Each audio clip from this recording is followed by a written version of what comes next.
Hi, magandang umaga sa inyo mga kasawi. Kamusta na po kayong lahat? Naway nasa mabuti kayong kalagayan at mag-iingat kayo palagi mga kasawi. At syempre, balik topic tayo. Ang ating sender ay isang lalaki, napakahaba. Ayan.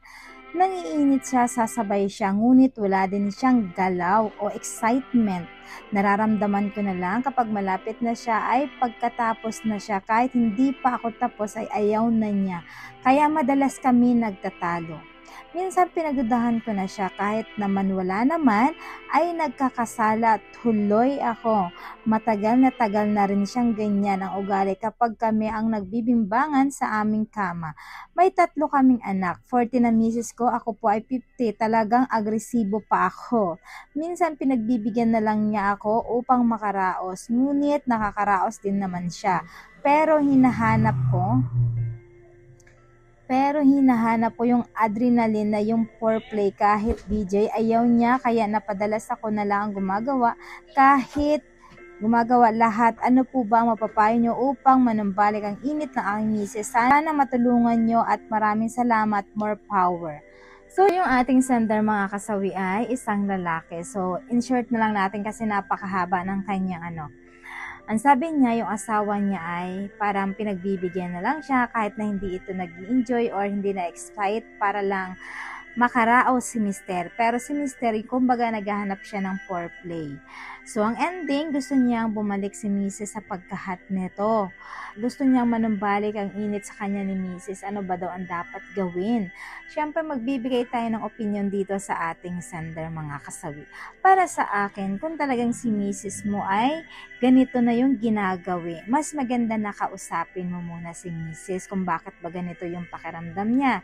Hindi ka ba nagtataka kung bakit ganun na lamang yung talagang kinikilos niya pagdating sa inyo, lalo na pagdating sa kama? Pero syempre, may mga rason kasi yan kung bakit. Kung ano yung rason ng iyong asawa ay tanggapin mo yon. Pag-aralan mo at sabihin mo na ganito yung gusto mong mangyari pagdating kayo ay sa intimate moment ninyo, na gusto mong magkaroon kayo ng foreplay para naman mas intense, mas excite, yung mas lalo kayo na nag-i-enjoy na mag-asawa para naman mas maganda ito para kamo makuha mo yung talagang 100% na purpose mo na gusto mong ma-satisfied pagdating dito.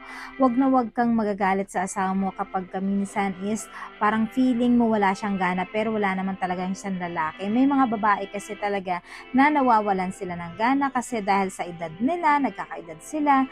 Tapos yung tipo ba na pagod din sila sa trabahong bahay, yung pagod sila sa mga bata, sa pag-aasikaso. Kaya yung ending pagdating dito ay hindi na talaga nila natatagumpayan or naibibigay yung satisfaction ninyo pagdating dito. Sana maintindihan mo yun.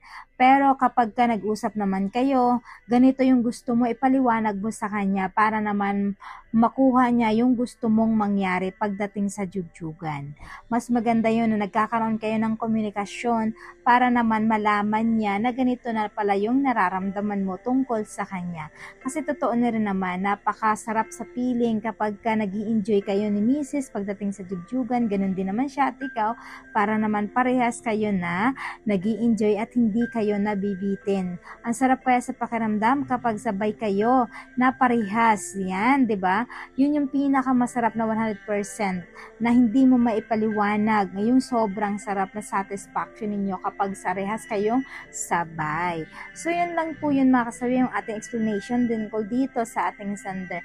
Sana maintindihan mo ang ibig kong sabihin na why sana mapagbigyan ka ng iyong misis at napapag-aralan nyo ito at talagang meron din naman na nabibili para mas ganado si misis tungkol dito. Meron naman nabibili na talagang painumin mo si misis para mas lalo siyang mael, tapos sabayan mo ng foreplay, laruin mo siya para naman yung ending ay mas nai-el na si misis. Kumbaga pag nai-el na ito, siya na mismo yung gagawa pa sa'yo ng foreplay mga kasabi kapag ka sobrang L si misis. Kasi nagiging halimaw ang isang babae pag sila ay sobrang nai-el na talaga.